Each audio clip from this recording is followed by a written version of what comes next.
and let me know, and I will repay you when I come back through.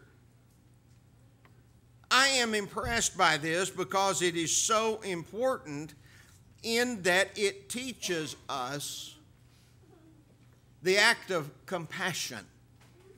He took pity upon this man,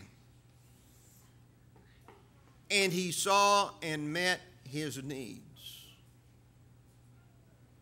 And I would imagine that when he came back through, that if he were a Christian instead of a Samaritan, remember, Jesus hadn't died yet, so I can say that. I'm sure he would have administered wisdom from Scripture with him. And then the last part of this, the last few words are critical as well, where he makes this statement, and Jesus said, "Go and do the same." And that is a teaching to us, to go and be individuals of a kind heart, of a tender nature. But I love the idea that he took pity. How many times have we gone down the road and you see something on the side of the road and you go like this, "I didn't see it, so I don't have to stop." But yet you know that you could have rendered a service. You could have helped. But I'm in a hurry. I've got a meeting. I've got an appointment. I've got to go to this. You hear the word gotta? Do you remember the gotta law I used to talk about when I was first here? I may have to talk about that again. I gotta. And that word is very destructive in the sense that it puts a need on us that keeps us from doing things that we should be doing. And I don't know how many times I've seen people stranded on the side of the road. Buck always made the statement during all of our fun we had this week. He said, "Oh, I always stop and help women if I know that they've got a flat and they need help changing the tire." What about old men? I'll let them call AAA. 3 weeks they'll be out here, they'll have that tire changed and nothing flat. Oh, pardon the pun.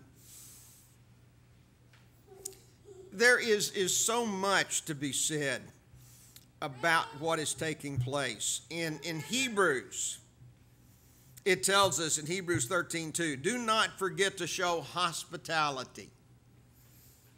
Do you know what the last part of that is? You may be entertaining angels unaware.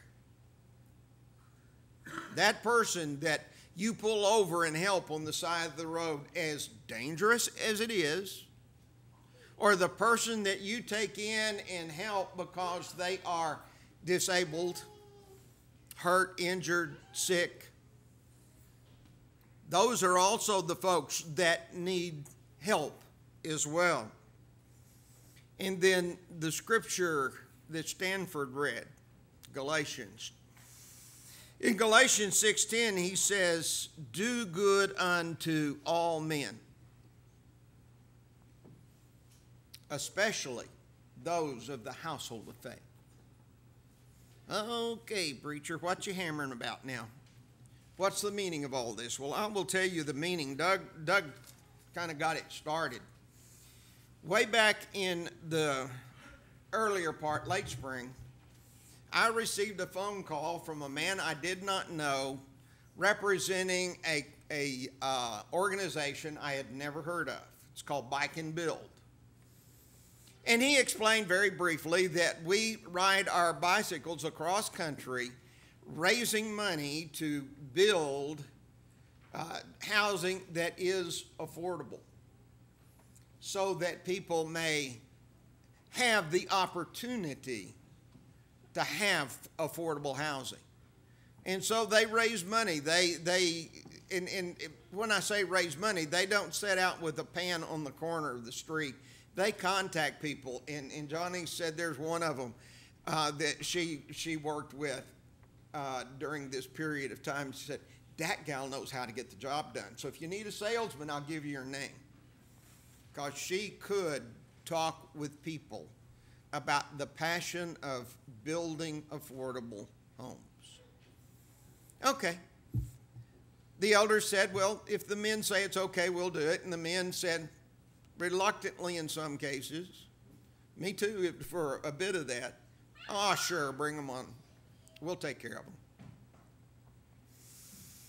And so I called Tyler back, and we got the arrangement set up. And then he said, in a very sheepish little voice, Tyler said, do you think some of the women might prepare food for us while we're there? And I said, sure, Tyler, we'll get something.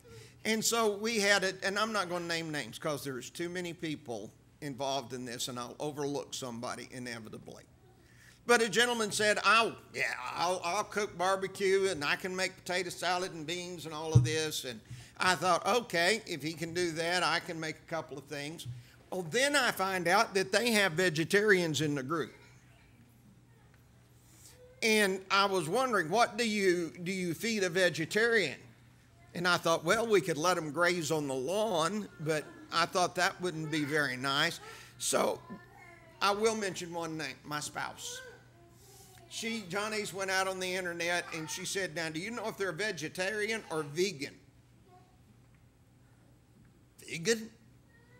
Is that like what Spock was, live long and prosper? And so we tore up the internet again, trying to figure out what a vegan can eat. Well, as it turns out, it was just vegetarian. Believe me, vegan is a lot more of a challenge. That morning, about 9:30, I get a call.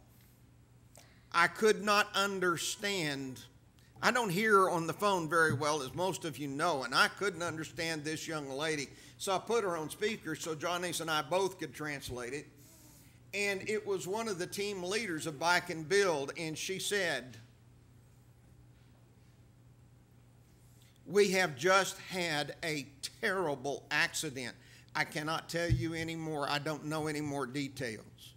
But we are going to ferry our team over. It wasn't the word ferry is what she said, but anyway, they were going to bring their team in vehicles on over to Wheeler early because they weren't going to ride their bicycles anymore. And I look at Johnny's, and I immediately do what I do best. I went right straight to panic mode. What in the world am I going to do? We're going to feed them tonight. We don't have food here, and they'll want to eat lunch. And so I got on the phone, and I made some calls. Didn't get answers, and then finally I called a lady, and she said, well, I've got a meeting right now, but I'll come up as soon as I can. And then she said, no, I'll come right now.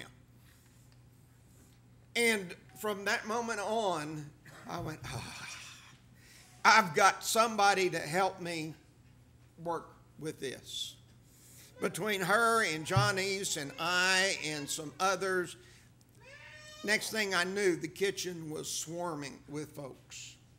Food was coming from various places. We purchased some.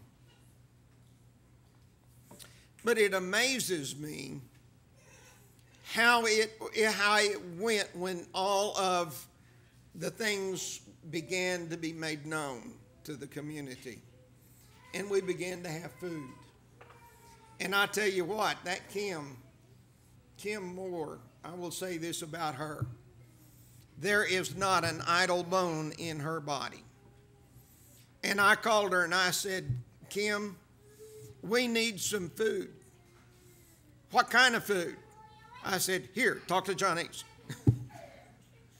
And Johnny's and them, they arranged some enchiladas and some things that just anybody could eat, whether they're vegetarian or not. If they were vegan, there's the yard. And so it began to come in, and we got a couple of pans of that, and we had some salad, and we made an emergency trip down to Thriftway. I know every one of them now on a first-name basis. And we got food together for these folks, and the first thing I hear this sucking sound. The entire pan of enchiladas was gone, and half the team wasn't here. So call back down there. We need more enchiladas. Here, talk to Johnny. And so Johnny on the spot, she was able to help us meet that emergency need. A merchant who had a professional kitchen and was prepared with stocks of food. And so that got us over the first hump. But the biggest hump was when the whole team got here. What happened was, if you don't know, I'm going to tell you the story. There were 32 young men and women who left Portland, Maine, several months ago, pedaling across the United States. They left Cordell, Oklahoma, early Thursday morning to be at Wheeler around 2 or 3.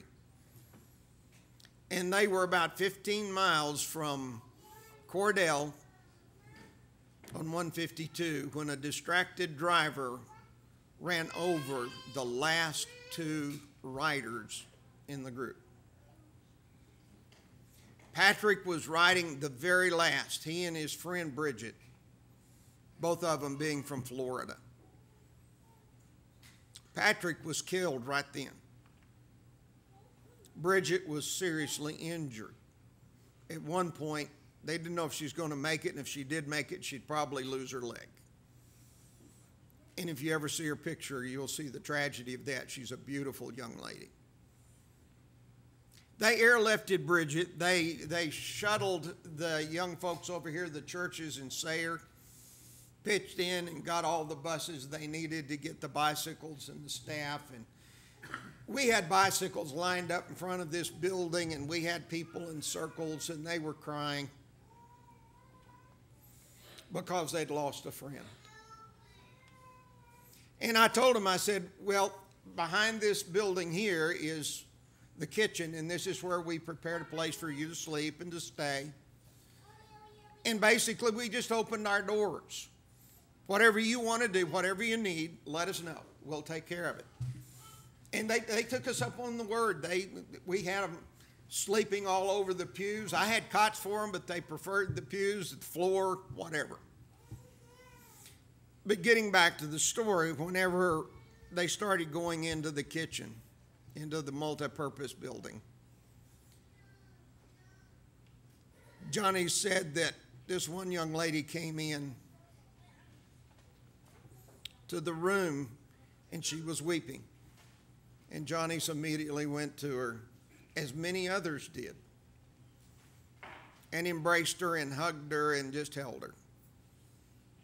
And after several minutes of both of them crying, she said, "Oh, I needed a mother's hug." And Johnny said, "Well, you just got one, and you also got a grandma hug." And they stayed with us over a period of time, and we got acquainted with them. And I am to tell you, they are the most unique young men and women that I've ever met. They're highly trained, highly educated, highly dedicated to giving to others. And here they are in the midst of a disaster. And they come into our community, and I'm going to tell you a little bit about the community you live in. Some of these young ladies wanted a good hot shower. Well, I told them I could hose them off out in the back with a hose, but somebody knew somebody, and it was Lee Ann Hillhouse. Said, "Well, I'll call up there at the school and we'll just get the showers opened."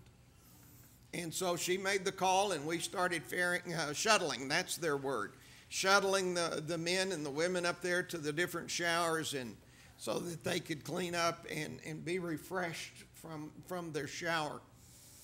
And so somebody changed the rule of their day, the rule of the community, to meet the needs of these folks. They knew that at some point they were going to take a bus Bike and Build's providing a bus to take them all the way to Florida so that they can be at Patrick's memorial service. Patrick was 25.